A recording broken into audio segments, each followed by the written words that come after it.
Addi bilisummaa Oromoo biyya kana keessatti warreen kaan awraajjaa zoon maalillee jedhamanii achirraa kaan Oromiyaa onnee jedhamu tureera. From zero Oromiyaa hundeessee daangaa tolchee alaabaatti hin qabsoofnu gaaddisa isaa jalatti namni wareegamu tolchee as baasee ajandaa siyaasaa tolchee as baasee maqaa deliberately Oromoo irratti maxxanfaman maqootii 5 takkaa taqee Oromoodha jechisiisee har'a nuti Oromoodha jennee akka finciluyyuu kan godha adda bilisummaa Oromooti. Nothing else.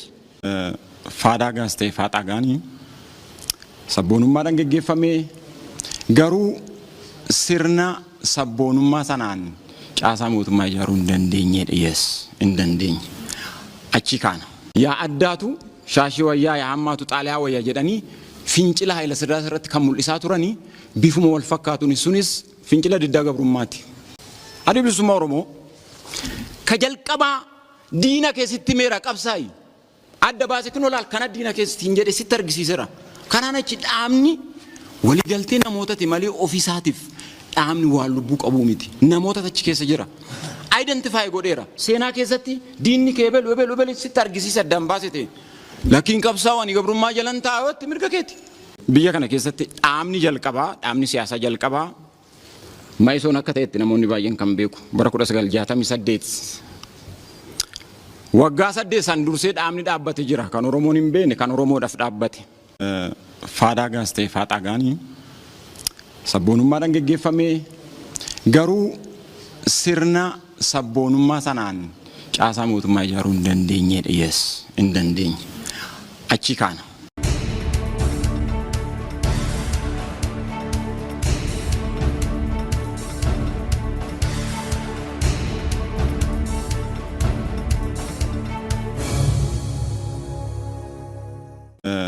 Faadaa gaastee faaxaa gaanii sabboonummaadhaan geggeeffamee garuu sirna sabboonummaa sanaan caasaa mootummaa ijaaruu hin dandeenyedha. Yes, hin dandeenye. Achi kaana.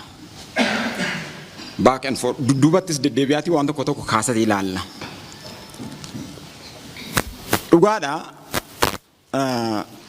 Oromoon gaafa gabrummaa jalatti kufee jalqabee finciloota gurguddoo geggeessatee dhufe seenaa keessatti baay'ee amma hanarra nuti kabajnu kuni waggaa 20ffaa faadaa gaatii ka jennu ka caasaa dhaabaa jalatti ijaaramee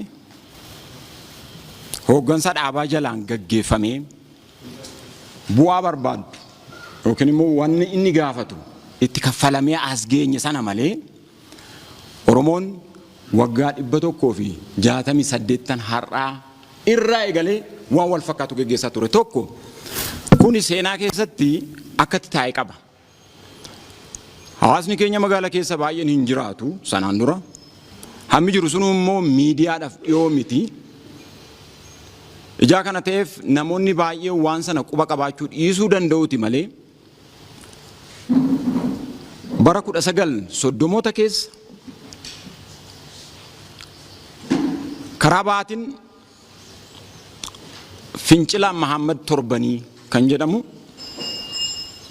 faadaa gaa yookiin immoo diddaa gabrummaa kanarratti ka fincilan bifa wal fakkaatuun caasaa mataa isaanii ijaarratanii garuu hooggansa waloo yookiin dhaabatiin taliigaman waan hin qabneef wanti suni umriidhaan dheerachuu hin dandeenye. Hundeeffamuun konfedereeshinii Oromoota dhihaa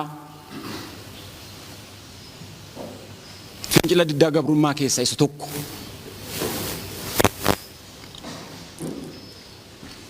Yaa addaatuu shaashii wayyaa yaa hammaatuu xaaliyaa wayyaa kan jedhani bara xaaliyaan biyya kana bulchaa ture Haayila Sillaaseen waggaa biyya kana ari'ame jechuudha. Bulchiinsi Haayila Sillaasee bulchiinsa nama biyya kanaa jedhamullee hammeenyi isaa kan warra xaaliyaanii caaleraa jechuudha kan ka'e yaa addaatu shaashii wayyaa yaa hammaatu xaaliyaa wayyaa jedhanii fincila Haayila Sillaasee irratti kan mul'isaa turanii bifuma wal fakkaatuun sunis fincila diddaa gabrummaati. Yaaliin Jeneraal Taaddasaa Birruufaan bara 1960 Haayila Sillaasee fonqolchuudhaaf godhan sanatti aanee hundeeffamuun dhaaba baay'isoo asumarraa waan tokko isinitti maseenaa keessatti biyya kana keessatti dhaabni jalqabaa dhaabni siyaasaa jalqabaa maayisoon akka ta'etti namoonni baay'een kan beeku bara 1968 waggaa 8 san dursee dhaabni dhaabbate jira kan Oromoon hin beekne kan Oromoodhaaf dhaabbate dhaabbata bilisummaa Oromoo kan jedhamu dhaabbanni kuni caasaa tolfatee caasaa mootummaa kaabinoota ofiisaa muudatee filatee jechuudha. Afaan ittiin hojjetu labsiiwwan hooggansa yookiin immoo bara sanatti pirezidaantiidha isaan kan jedhanii pirezidaantiin isaanii kan jalqabaa eenyu akka ta'u. Ibn sagalee fonqolchi gaafa godhame raadiyoodhaan darbu bara sana shaklaa irratti waraabamaa shaklaa irratti waraabsisanii kun hundi faana qabame wanti dhaaba sanitti sin dubbanne kunillee faadaagaa keessaa isa tokko. Adeemsa kanaan wantoonni kun hundumtuu erga abboorti ta'anii booddee yookiin immoo galma ga'uu dadhabanii booddee gara dhaaba hundeeffachuutti dhufame. Addi Bilisummaa Oromoo kana booddeedha kan hundeeffame. Wel dhaabni tokko amma yeroo baay'ee jechuudha bara miidiyaan akka malee babal'ate kana keessattuu immoo individual journalism namni bakkuma fe'ee taa'ee waan fe'e baratti barreessu kanaa fi sensational media warreen amma keessa jirru kun erga hundaanii booddee namuma feet as ba'ee nama komata namuma feet as ba'ee waan fedhe namaan jedha namuma fedhe as ba'ee karaarra nama jallisa kuni dogoggoroota adeemsi fincila diddaa gabrummaa kan kanaan duraa kun aarsaa nu kaffalchiisan hundumaa akka dagannuu fi karaarraa akka maqnu godhe. Kanaafiu kan fincilli sabboonummaadhaan geggeeffame suni mootummaa sabboonummaa sana deeggaruu fi caasaa sana hordofee hojjetu uumuu kan dadhabe. Booddee ispeesifikaali itti dhufna maal akka taane fa'a. Dhaabni tokko keessattuu dhaabni akka dhaaba adda bilisummaa Oromoo waan hundeeffameef ka'umsa bakka irraa ka'ee fi bakka ga'u murteessee ka'e. Addi Bilisummaa Oromoo ka jalqabaa diina keessatti meera qabsaayi adda baasee kun olaal kana diina keessatti hin jedhe sitti argisiiseera.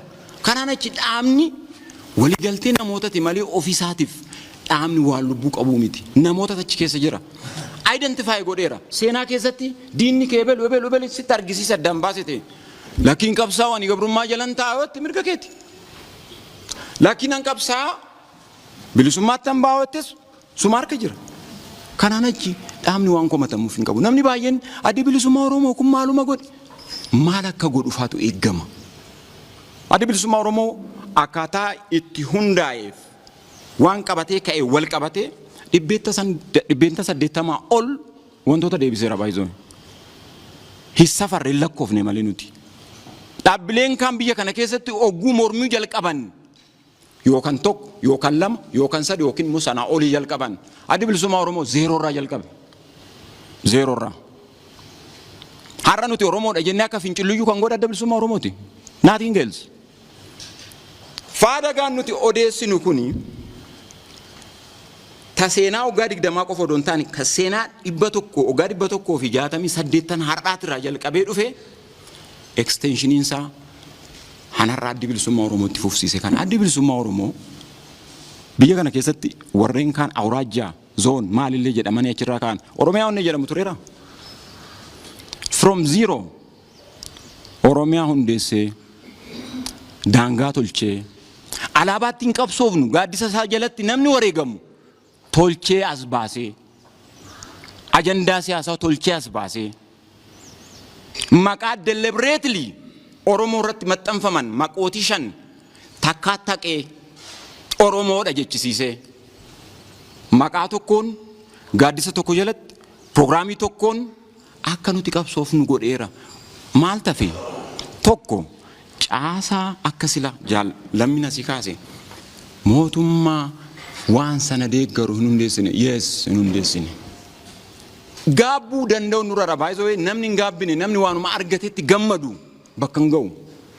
Gaabbuu qabna.